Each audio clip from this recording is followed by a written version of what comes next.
말씀을 보면서 갑자기 화이슬 찢죠. 웬 말씀인가 궁금하실 것 같습니다.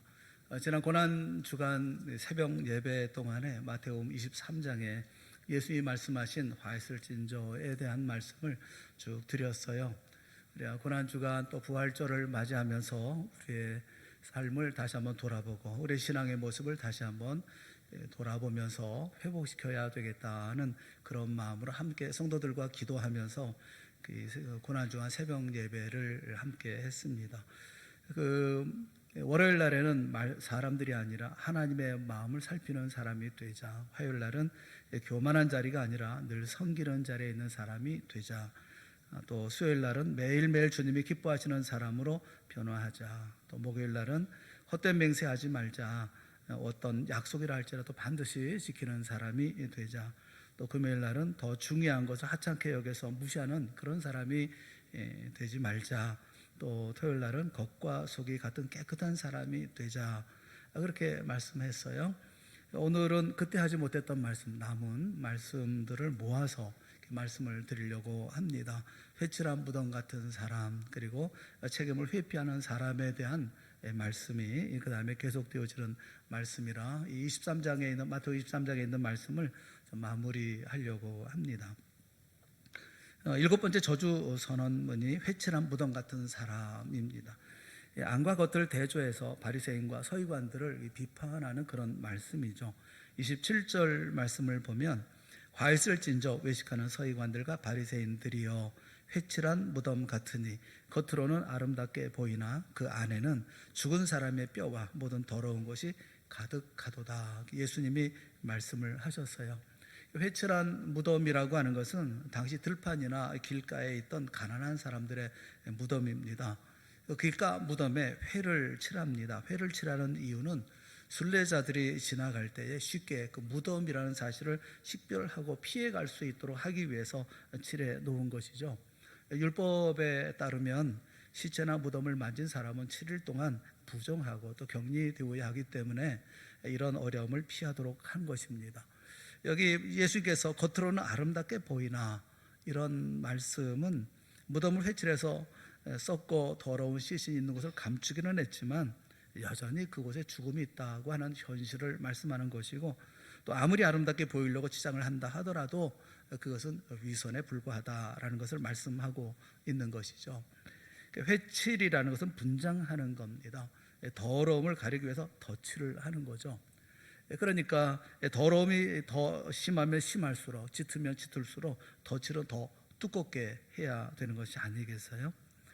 세상에서 보면 그렇게 거룩하고 존귀한 사람이 얼마나 있겠나 싶습니다. 사실 진정한 아름다운 거룩함 앞에는 티가 훨씬 더 잘 드러나는 법이 아니겠어요? 그것조차 보이지 않는다고 한다면 회를 칠해서 가장한 것이 아닐까 의심해 볼 만한 일인 것이죠. 성형 중독이라는 말을 여러분 아시죠? 처음에는 작은 부분을 고치려고 수술을 합니다만 수술 후에는 또 다른 결점이 보이게 되고 또 자꾸 이제 손을 대는 것이죠. 이렇게 이것을 중독이다 이렇게 얘기도 하지 않습니까?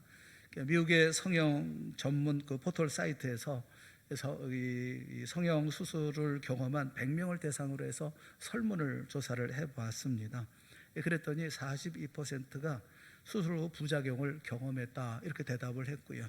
또 76%가 80%가 재수술을 검토하거나 아니면 일주일에 3시간 이상 성형수술 관련 정보를 수집하는 데 쓴다 이렇게 대답을 했다는 겁니다. 그러니까 외모는 아무리 고쳐도 완전할 수도 없고 또 고치면 고칠수록 부족한 것이 자꾸 드러나는 것이죠. 어떻게 이것을 해결할 수가 있겠습니까? 주님께서는 우리에게 있는 모습 그대로 나올 것을 말씀을 하고 있어요. 예수님은 의인을 부르러 온 것이 아니라 죄인을 부르러 왔다 이렇게 말씀하십니다. 죄인이기 때문에 주님 앞에 나가 도움을 구하는 것이고 아프고 병들었기 때문에 주님께 치유함을 간구하는 것이 아니겠어요? 그런데 자신은 아무런 문제가 없다 이렇게 우기게 되면 어떻게 주님 앞에 나아갈 수가 있겠습니까? 거룩이라는 것의 시작은 죄를 감추는 것이 아니라 있는 모습 그대로 그 죄를 드러내는 데서부터 그 거룩은 시작이 되어지는 것입니다. 바리새인들은 자신들의 오점이 드러나지 않도록 감췄다는 것입니다. 더욱 짙게 회를 칠했다는 것이죠. 신앙의 연륜이 깊고 또 다른 사람들이 존경하면 존경할수록 위선으로 덧칠하는 경우가 참 많이 있습니다. 인위적이고 과도한 경건이라는 것은 항상 위선과 독선으로 흐를 수가 있다고 하는 것을 우리가 늘 조심을 해야죠. 화장하는 것도 그렇지 않습니까? 여러분들이 늘 화장을 하시잖아요. 그런데 그런 얘기도 많이 들어봤어요. 뭐 피곤하거나 또 마음이 불편하거나 그러면 화장이 잘 안 먹힌다, 그런 얘기를 하더라고요. 화장이 잘 안 먹힌다, 잘 안 된다는 것이겠죠. 그럴 때는 화장이 더 두터워지고 진해진다고 그래요. 저는 그 여성분들에게 묻고 싶은 것이, 그 화장하는 거 예쁘게 보이고 싶어서 화장하는 겁니까? 아니면 보기 싫은 것을 가리려고 화장하는 것입니까? 어떤 게 맞는지 저는 잘 모르겠어요. 이 확실히 회칠한 무덤이라는 것은 그 본질을 가리는 겁니다. 가리려고 하는 거죠. 예쁘게 칠하고 두텁게 덧을 바르지만 그것이 무덤이라는 사실은 변하지 않는 것이에요. 예수님이 질책하시는 바리새인과 서기관들의 모습은 어찌 보면 그 영화 가운데 등장하는 목회자들의 모습을 보는 것처럼 이렇게 느껴질 때가 있습니다. 영화 속에 등장하는 목사들을 보면 한결같이 클러지 셔츠를 입고 사제복이죠, 그것을 입고 로만 칼라를 하고 옆구리에는 큰 성경책을 끼고 또 목에는 십자가를 걸고 등장합니다. 그리고는 대개 사기를 치죠. 현대인들의 눈에 비치는 목사들의 모습이 그렇게 보여지는 것 같습니다. 겉은 번지르르하다는 것이죠. 오늘 본문의 말씀을 자세히 잘 보면 여지껏 바리새인과 서기관들의 외식을 질책하셨던 주님이 그 대상을 좀 달리하면서 말씀을 하십니다. 28절에 보면 이와 같이 너희도 겉으로는 사람에게 옳게 보이되 안으로는 외식과 불법이 가득하도다, 이렇게 말씀을 해요. 여기 너희도라는 말씀을 주목을 해야 됩니다. 23장 마태복음 23장은 화 있을진저라는 말씀이 누구에게 하신 말씀인가 하는 것을 1절을 보면 알 수가 있는데, 1절 말씀에 이에 예수께서 무리와 제자들에게 말씀하여 이르시되 라고 말씀하고 있어요. 예수님이 무리와 제자들에게 말씀하시면서 바리새인들의 외식을 준엄하게 꾸짖고 계시고 있다는 거죠. 왜 그러냐 하면 이들의 잘못된 행위를 반면교사로 삼으라 라는 거예요. 너희도 겉으로는 사람에게 옳게 보이려고 하고 속은 다르지 않느냐, 그렇게 말씀하고 있는 거죠. 이들에게 외식과 불법이 가득한 이유가 뭡니까? 사람에게 옳게 보이려고. 우리 안에 외식과 불법이 만들어지는 이유는 하나님이 아닌 사람에게 보이려고 하기 때문에 이렇게 외식과 그리고 불법이 우리 마음에 있다는 것이죠. 하나님 우리의 중심을 보십니다. 사람들은 우리의 겉모습을 봅니다.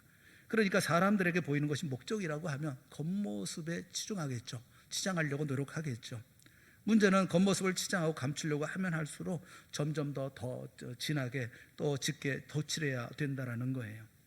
하나님께 옳게 보이는 것이 중요하다라고 생각하는 분이라고 하면 당연히 외모에 신경 쓰기보다는 또 생활의 그 어떤 다른 사람에게 보여지는 것에 신경 쓰기보다는 내면의 외식과 불법을 제거해 나가지 않겠습니까? 그러니까 사람들을 신경 쓰면 더러움을 가리기 위해서 애쓰게 되어질 것이고, 하나님을 신경 쓰면 연약함과 더러움이 더 잘 보이도록 하나님 앞에 나아가는, 사람들을 속일 수 있지만 하나님을 속일 수 없다는 걸 알기 때문에 다 무장 해제하고 주님 앞에 모든 걸 드러내놓고 살게 되어진다는 거죠. 우리가 불렀던 찬송가, 아까 우리가 불렀던 찬송가 50장, 이 50장 찬송은 보통 봉헌 찬송으로 많이 부릅니다. 예전에 헌금할 때 우리가 이렇게 같이 불렀던 찬송이기도 하죠. 내게 있는 모든 것을 아낌없이 드리네, 사랑하고 의지하여 주만 따라 살리라. 2절에 보면 내게 있는 모든 것을 겸손하게 드리네, 세상 욕심 멀리하니 나를 받아주소서. 3절 내게 있는 모든 것을 주를 위해 드리네, 주의 성령 충만하게 내게 내려주소서. 후렴에 보면 주께 드리네, 주께 드리네, 사랑하는 구주 앞에 모두 드리네, 이렇게 찬송이 돼 있어서 우리 모두가 헌금을 할 때 헌금송으로 이렇게 많이 부릅니다. 그런데 이 찬송은 1800년대 중반에 태어났던 작곡가인 반 데벤터라고 하는 이런 분이 만든 찬송이에요. 원래 이분이 음악가였었는데 하나님 앞에 헌신하고 전도자가 되었습니다. 근데 이분에게는 고민이 있었어요. 이게 뭐냐 하면 이 찬양할 때, 이 찬송을 할 때 사람들에게 어떻게 보일런지, 사람들이 이 찬송을 어떻게 보고 부를런지, 또 자신이 가지고 있는 음악적 재능을 어떻게 발휘할 것인지 이것을 신경을 많이 썼다는 겁니다. 그러다가 기도 중에 하나님 앞에 저는 아무것도 아닙니다, 하나님 앞에 항복합니다 라고 고백하고 난 다음에 만든 찬송이 이 찬송이라는 겁니다. 그러니까 이 찬송은 물질을 드릴 때 부르는 찬송이 아니라 하나님 앞에 내가 모든 것을 다 드립니다, 항복합니다 라는 의미의 찬송인 것이죠. 유석경이라는 선교사님이 계십니다. 여자분인데 그분이 책을 썼어요. 당신은 하나님을 오해하고 있습니다 라는 책을 썼습니다. 근데 이 책은 이분의 유작이죠.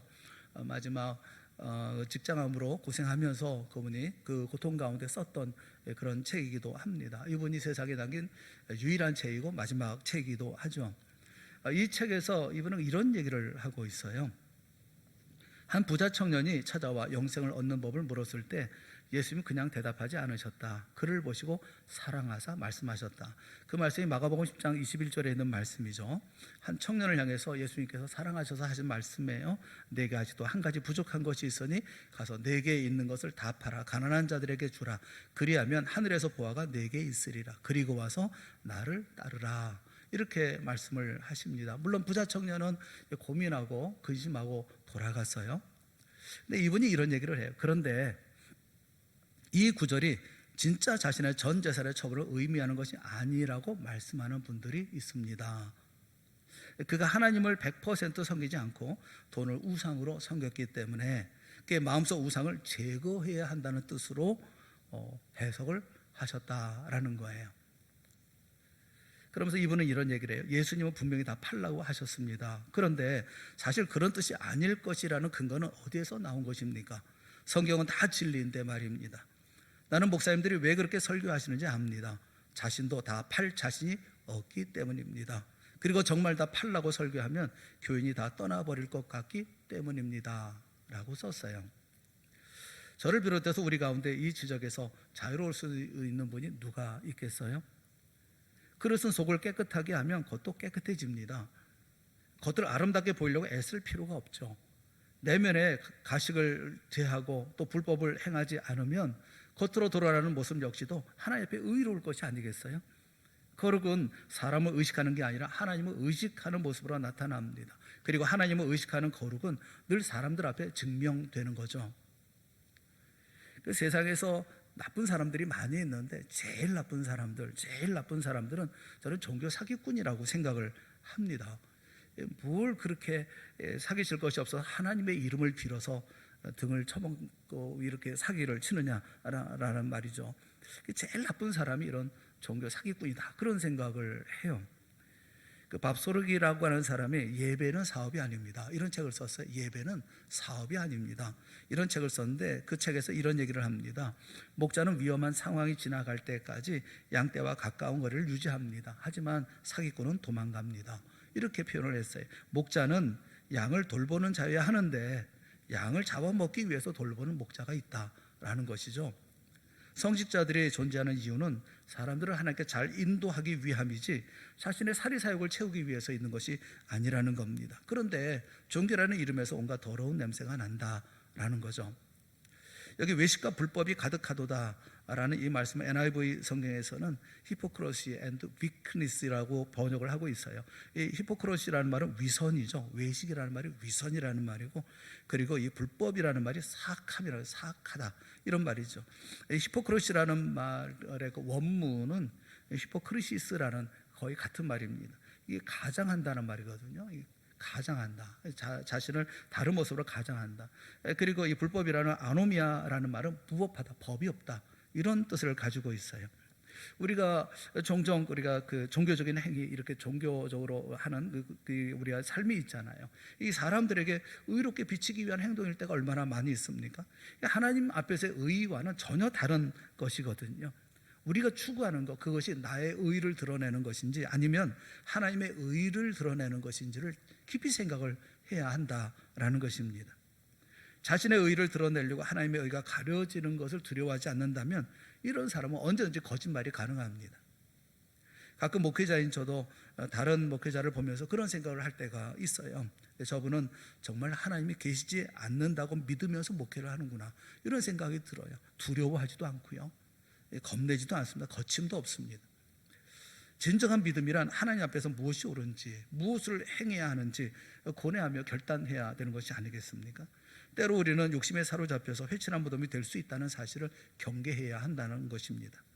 올바른 신앙이 뭔지 구별하지 못해서 세상과 동일한 논리로 신앙생활을 하는 경우가 있어요. 그래서 많은 문제가 생깁니다. 하나님의 일을 한다고 하면서 하나님의 생각을 벗어납니다. 결과만 좋다면 괜찮다는 그런 생각을 합니다. 여러분, 그렇지 않습니다. 하나님의 일은 과정부터 하나님의 선하심이 드러나야 합니다. 하나님의 일을 하는 방법이 타락하면 반드시 하나님의 영광 가려집니다. 아무리 좋은 결과를 얻었다고 얘기를 한다 하더라도 하나님의 영광 나타나지 않습니다. 선하신 하나님의 목적을 이루기 위해서는 선한 방법을 사용해야 되고, 그 선한 방법이 아프고 힘들어도 그 방법을 우리가 사용을 해야 합니다. 그것이 하나님의 거룩하심을 이루는 길이고 하나님이 기뻐하시는 그런 길이기 때문에 우리는 반드시 그 길로 가야 하는 겁니다. 이것이 십자가 위에서 확증된 진리가 아니겠습니까? 십자가는 쉬운 방법이 아닙니다.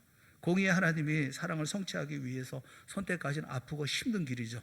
그리고 예수님은 끝까지 십자가 위에서 하나님의 방법으로 하나님의 법을 성취해 나가셨습니다. 이게 복음입니다.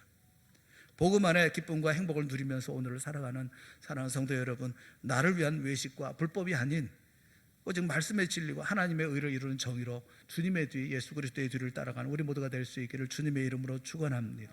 내가 아니라 주님을 먼저 생각하고 내 의가 아니라 먼저 하나님의 의를 생각할 줄 아는 우리가 되어줘야 한다라는 거예요. 항상 외식은 왜 외식을 합니까? 왜 회칠한 무덤이 되어집니까? 그것은 나를 드러내기 위해서, 나를 나타내기 위해서, 내 자존심을 드러내기 위해서 하는 것이 아니겠어요? 신앙생활 자존심 가지고 합니까? 우리가 일곱 번째 말씀하시는 그 말씀은 회칠한 무덤에서 벗어나라라는 거예요. 여덟 번째 저주 선언문은 책임을 회피하는 것, 책임을 회피하고 자신의 의를 오히려 드러내는 서기관과 바리새인들에 대한 질책입니다. 유대인들은 무덤을 만들거나 비석을 세우는 일에 관심이 참 많았습니다. 유대계 전통적인 관습을 따르는 것으로 또 이것은 이렇게 많은 사람들이 이런 일들을 했죠. 성전 근거의 일부를 사용해서도 이런 일들을 했습니다. 29절과 30절에 있는 말씀을 우리 한번 자세히 한번 잘 읽어보죠. 29절 30절 말씀 같이 봅니다. 시작. 화 있을진저 외식하는 서기관들과 바리새인들이여, 너희는 선지자들의 무덤을 만들고 의인들의 비석을 꾸미며 이르되, 만일 우리가 조상 때에 있었더라면 우리는 그들이 선지자의 피를 흘리는데 참여하지 아니하였으리라 하니. 예수님께서 말씀하시는 것은 그 외식하는 서기관과 바리새인들이 선지자들의 무덤을 만들고 의인들의 비석을 꾸미면서조차도 조상들의 잘못을 부각하면서 자신들은 그들과 다르다라고 자신들을 나타내고 있다는 겁니다. 성경에 보면 모든 선지자가 당대에 핍박을 많이 받았죠. 이유는 하나님의 말씀을 전했기 때문에 그렇습니다. 당시 많은 사람들이 하나님을 믿는다고 하면서도 하나님의 말씀을 받아들이지를 않았어요. 선지자들이 전하는 하나님의 말씀을 실천한 마음이 없기 때문에 그랬습니다. 자신의 불의가 드러난 것이 두려웠고 그것을 감추기 위해서 선지자들에게 누명을 씌우고 핍박하고 그리고 죽였어요. 그 역사를 돌아보면서 서기관과 바리새인들이 말하는 겁니다. 30절에 보면 만일 우리가 조상 때에 있었더라면, 그 당시에 내가 살고 있었더라면 우리는 그들이 선지자의 피를 흘리는데 참여하지 아니하였으리라, 이렇게 말한다는 겁니다. 사람들은요, 제3자 입장에서는 이성적일 수가 있습니다. 또 자신의 이권이 개입되지 않은 데서 좀 더 정의로울 수가 있어요. 이들은 호언장담하면서 자신들은 조상과 같지 않다라고 말합니다. 당시 그들이 살고 있었다고 한다면, 그렇다면 절대로 선지자를 핍박하고 죽이지 않았을 것이다, 이렇게 말하고 있어요. 그런데 예수님은 그들의 이런 자랑 가운데 외식을 보십니다. 예수님 외식하는 서기관과 바리새인들 역시 그들 조상들처럼 죄에서 자유로울 수 없다라고 말씀하고 계셔요. 여러분, 외식하는 자의 특징은 조상을 모욕해서라도 자신의 책임을 모면하고 자기 의를 드러내려고 하는 사람인 것입니다. 이 역사를 대하는 우리들의 자세를 한번 보십시오. 그 시대를 살지 않았기 때문에 당시 사람들의 아픔에 대해서 너무 쉽게 말하고 있는 것은 아닙니까? 오늘날도 그 교회의 신사 참배에 대해서 끊임없이 비난하는 분이 계셔요. 한국 교회가 문제가 있다. 그 당시에 신사 참배를 아직도 회개하지 못하고 있다. 이러면서 이것을 우리가 철저히 해야 된다. 이러면서 계속 신사 참배를 계속 끄집어서 얘기하는 분이 계셔요. 물론 그 말이 틀린 말은 아닐 거예요. 아주 귀가 따갑게 저한테 얘기를 하고 그래서 들으면서 참 그 마음이 답답하기도 했는데, 여러분, 반면에 일제 강점기에 신사 참배의 수모를 견디면서 후학 양성을 위해서 학교를 지켰던 분들에 대해서 옳고 그름을 그렇게 쉽게 얘기할 수 있나요? 그 시대를 살면서 신앙을 시킨 절개도 아름답고 소중하죠. 그 귀한 일입니다. 숭배하는 것이 얼마나 대단한 일입니까? 그렇지만 자신의 모든 수치를 감내하면서 교회를 지키려고 했었던 그런 이들에게 잘못했다라고 물을 수만은 없지 않을까 싶어요. 우리는 그 시대를 살지 않았기 때문에 쉽게 판단하고 평가하고 각자의 잣대로 자기의 의를 드러낼 수 있을지는 모르지만 그것이 다 옳다고 말할 수는 없는 것 아닙니까? 오래전에 연세대학교 그 대나무 숲이라는 게시판에 저는 친일파 후손입니다 라는 익명의 글이 올라와서 논쟁이 아주 심하게 벌어진 적이 있었습니다. 글 쓴 분은 그런 얘기를 했어요.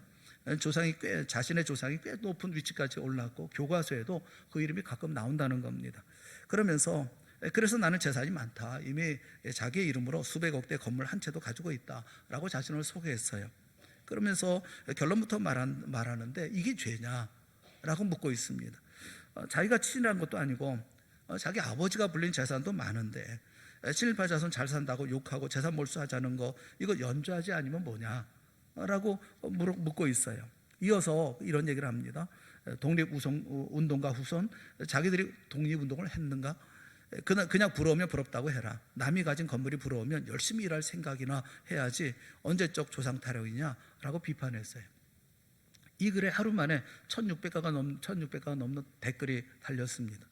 그 가운데 친일파 후손을 자처하는 또 다른 익명의 댓글이 달려 있어서 눈길을 끌었어요. 글은 이렇게 얘기를 해요. 저 또한 조상이 친일파였고 덕분에 경제적으로 부족하지 않은 집에서 살아왔습니다 라고 소개를 합니다. 그런데 조상이 친일했다는 사실은 수치스러워서 누구에게도 말하지 않고 있습니다. 힘든 상황에서 독립운동하신 1900년대 위인들께는 존경의 마음이 있습니다 라고 말합니다. 그런 우리 같은 사람들이 욕먹고 재산 몰수 얘기를 들으면 억울할 때도 있습니다. 태어나기 전 얼굴도 모르는 조상이 지은 죄로 욕먹는 것이니까요. 하지만 그분들이 저지른 죄에 위해서 우리가 풍족하게 사는 것도 사실입니다 라고 인정했어요. 그러면서 저 역시 제가 가진 부를 책임질 수 없기에 독립운동가의 후손을 위해서 무언가 하라고는 못하겠지만 적어도 죄송하고 안쓰러운 마음을 가지고 있어야 한다고 생각합니다 라고 밝혔어요. 우리나라는 친일이라는 단어에 아주 예민합니다. 역사적으로 아프고 민감한 부분이기 때문에 그렇습니다. 여기 친일파 후손이라고 하는 같은 배경을 가진 두 사람이 전혀 다른 이야기를 하고 있습니다. 한 사람은 내가 한 일이 아니니까 나에게는 책임이 없다라고 말하고 있고, 또 한 사람은 내 조상의 일이니 나에게도 책임이 있다라고 말하고 있어요. 여러분, 어떤 글에 더 마음이 가십니까? 책임의식이 있는 사람하고 책임의식이 없는 사람의 사고가 얼마나 다른지 여러분 한번 비교해 보세요. 책임의식이 있는 사람은 어떻게 해서라도 교정하려고 하지만 책임지지 않으려고 하는 사람은 자신의 책임을 회피하거나 그 책임을 다른 사람에게 전가하려고만 합니다. 우리 크리스찬들은 어떤 삶을 살아야 할까요? 존 스타트라고 하는 그분이 현대사회 문제와 그리스도인의 책임이라고 하는 책을 썼어요. 그 책에서 그리스도인이 세상에 대해서 취할 수 있는 태도에 대해서 얘기를 해주고 있습니다. 그리스도인은 세상에 대해 오직 두 가지 태도만 취할 수 있다. 그분은 그렇게 단정적으로 말합니다. 그리스도인은 세상에 대해서 두 가지 태도를 취할 수 있는데, 하나는 도피, 또 하나는 참여다. 그는 그렇게 얘기를 해요. 도피라고 하는 것은 세상을 거부하며 등을 돌리고 거기서 손을 씻으며 도움을 청하는 세상의 괴로운 부르짖음에 마음을 닫아버리는 것을 의미한다. 이에 반해서 참여란 긍휼의 마음으로 세상을 돌아보고 세상을 섬기느라 손이 더러워지고 아프고 상처나게 되며 마음속 깊은 곳에서 억누를 수 없는 하나님의 사랑이 일어나는 것을 느끼는 것을 말한다. 이렇게 얘기를 해요. 여러분, 만일 조상 때 우리가 있었더라면 선지자를 죽이지 않을 것이라고 말하는 서기관과 바리새인들에게 예수님은 31절에 보면 그러면 너희가 선지자를 죽인 자의 자손임을 스스로 증명함이로다라고 말씀합니다. 예수님은 너희가 하는 그 말이 너희를 증명한다 라고 말씀하고 있어요. 너희가 후손임을 인정한다면 그리 잘난 척할 일도 없을 것이다 라는 말씀이에요. 32절에 보면 너희가 너희 조상의 분량을 채우라 라고 말씀하셔서 더 무섭게 말씀하십니다. 너희 조상이 한 일에 대해서 너희에게도 책임이 있다, 그런 말이에요. 너희만 의롭다고 생각해서 해결될 문제가 아니라는 거예요. 여러분, 코로나19로 교회와 성도들이 자신을 돌아볼 시간을 충분히 가졌다, 저는 생각을 합니다. 한 1년 5간 동안 이렇게 시간을 보내오면서 우리 교회는 교회대로 또 성도는 성도대로 자신을 돌아볼 수 있는 시간을 충분히 가졌을 거라는 생각을 해요. 1년의 시간이 짧습니까? 더 해야 됩니까? 왜 마스크를 쓰느냐 라고 묻는 질문에 대해서 이렇게 서로가 다른 대답을 합니다. 어떤 사람은 누군가에게 피해를 입힐까 염려돼서 쓰고 다닌다 라고 대답을 해요. 내가 마스크를 쓰는 이유는 다른 사람이 염려돼서, 그래서 다른 사람에게 피해가 될까봐 나는 마스크를 쓴다 라고 얘기하는 분이 있고, 어떤 사람은 다른 사람에게 전염병이 옮을까봐 마스크를 쓴다 라고 대답을 합니다. 심지어 어떤 사람은 자신이 코로나에 걸리면 더 이상 마스크를 쓸 필요가 없다, 뭐 이렇게도 말씀을 하셔요. 여러분, 우리를 어떻게 하는 게 맞습니까? 어떻게 하는 게 옳습니까? 16세기 유럽에 패스트가 무섭게 창궐했고, 교회와 신학은 이런 위기 상황에 책임이 무엇인지를 답해야만 했었습니다. 1527년 루터에게 편지가 전달됐어요. 이런 질문이 있었습니다. 그리스도인이 패스트를 피해 도망칠 수 있습니까? 이런 질문이에요. 왜냐하면 당시 라이프치히에서는 도미니크 소속의 수사가 패스트를 위해 도망갔다라는 소문이 들려왔고, 루터가 있는 비텐베르크 그 주민 중에도 도시를 빠져나간 사람들이 꽤 있다라는 풍문을 루터는 듣고 있었기 때문에 그렇습니다. 그래서 루터는 펜을 들어서 자신에게 편지를 보냈던 요한 헤스 박사에게 답장을 썼어요. 이 답장은 치명적인 흑사병으로부터 도망해야 하는가라는 제목으로 출판이 되었죠. 이 편지에서 루터는 이런 얘기를 했습니다. 패스트를 하나님의 심판으로 보았어요. 사탄 마귀는 이 가운데서 사람들을 유혹하고 절망하게 만들며 그로 인해서 즐거워한다, 그 설명을 합니다. 그렇기 때문에 전염병을 대할 때 먼저 해야 할 일은 자신을 돌아보고 죄를 회개하고 일주일에 한 번은 성찬에 참여해서 죽음을 준비해야 된다라고 말합니다. 물론 하나님이 모든 과정을 통제하시고 삶과 죽음은 하나님의 섭리와 자비에 달려있기 때문에 성도들은 불안해하거나 염려할 필요가 없다, 이렇게 충고를 해요. 죽음을 피해 도망가는 사람이나 전염병이 퍼진 상황에서 죽음을 두려워하지 않고 현장에 남아있는 사람이나 모두가 다 하나님의 섭리 아래에 있다고 하는 사실을 루터는 아주 강하게 말합니다. 그러면서 루터는 전염병이 유행하는 곳에 머물러 있어야 하느냐, 아니면 피신을 해도 상관이 없느냐라는 질문에 이렇게 대답을 해요. 영적으로 또 공직자로서 사람들을 맡아 지켜야 할 사람이라면 그런 전염병이 창궐하는 상황이라도 그곳에 머물러야 한다. 그럼 그 책임을 감당해야 된다. 그 사람들을 책임져야 할 사람이라고 하면 그는 그곳에 머물러서 그들과 함께 있어야 한다. 그러나 사람들을 돌볼 인력이 충분하다면 그 밖의 사람들은 죽음을 피해 피신함이 현명하다 라고 대답을 해줬어요. 책임이라고 하는 것은 하나님 앞에서 자신을 돌아보는 문제지 남을 판단하거나 정죄하는 것이 아닙니다. 내가 어떻게 할 것인가, 내 책무, 내 지위, 하나님께서 내게 주신 자리에서 내가 무엇을 할 것인가, 내 책임을 돌아보는 것이지 그것을 가지고 남을 판단하거나 남을 정죄하거나 할 일이 아니라는 거예요. 저는 저렇게 하는데 나는 그렇게 안 할 거야, 나 같으면 그렇게 안 할 거야, 이런 소리 안 한다는 거예요. 믿음의 분량이 모자라서 혹시 도망가는 사람이 있다 할지라도 그들을 향해서 손가락질하지 말라는 거예요. 위기 가운데서 더욱 그렇게 행동할 수밖에 없는 사람을 돌아보고 이해하는 마음이 중요하다는 겁니다. 믿음으로 하나님 앞에 자신을 돌아보고 내 책임을 감당하는 게 필요하다, 중요하다는 거예요. 여기 예수님이 무섭게 경고하십니다. 33절에 보면 뱀들아 독사의 새끼들아 너희가 어떻게 지옥의 판결을 피하겠느냐라고 말씀하세요. 뱀들아 독사의 새끼들아, 굉장히 무서운 말씀이에요. 뱀은 성경에 타락하고 저주받은 대상을 말합니다. 그런 의미에서 독사의 새끼는 독을 품은 뱀이라는 의미보다는 사단의 기질과 악마의 본성이 있는 존재라는 뜻이 더 강합니다. 독사와 그 새끼는 동일한 성질이 있지 않습니까? 그러니까 바리새인과 서기관들도 자기 조상의 죄를 비난하지만 실상은 똑같다는 겁니다. 뱀이나 그 뱀의 새끼나 악한 족속이라는 거예요. 이들에게 다가오는 것은 지옥의 판결이라는 겁니다. 지옥의 판결은 영원한 심판일 뿐이라는 겁니다. 그런데 바리새인과 서기관들에 대해서 이렇게 말씀하시는 것에 대해서는 뭐 그렇다 우리가 생각을 하고 넘어가면 되겠는데, 이 36절 말씀에 보면 내가 진실로 너에게 이르노니, 내가 진실로 아멘 아멘하고 말씀하시는 거죠. 너에게 이르노니 이것이 다 이 세대에 돌아가리라, 이렇게 말씀하셔서 가슴이 아픈 거예요. 예수님이 바리새인과 서기관들을 질책하고 경고하시는 것은 이해하는데 왜 그 말씀을 듣고 있는 모든 사람들에게 죄가 돌아가리라 이렇게 말씀하시는 것입니까? 주님은 지금까지 바리새인과 서기관들의 이중성을 경고하셨는데 이 이야기를 듣는 너희도 다른 존재라고 생각하지 말라라는 것입니다. 서기관과 바리새인들처럼 너희도 그들과 별반 다르지 않다 하는 겁니다. 지금 이 사회가 경험하고 있는 악한 일과 아픔에 대해서 너희도 그 책임이 있다고 하는 것을 명심하라 라는 말씀인 거예요.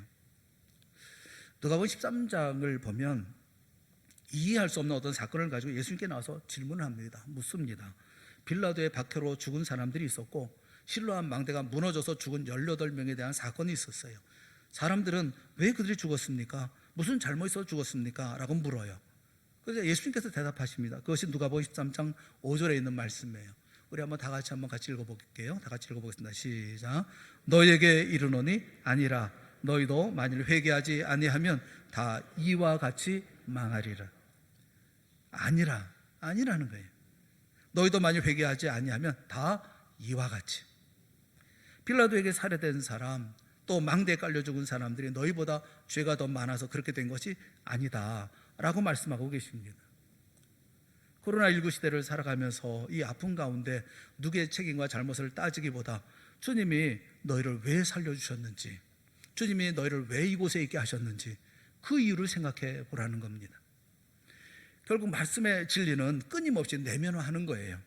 다른 사람을 향하는 말씀이 아니라 나를 향한 말씀으로 들어야 변화가 일어납니다. 이 말씀이 다른 사람이 아닌 나에게 들리는 것이 바로 그게 복음이에요.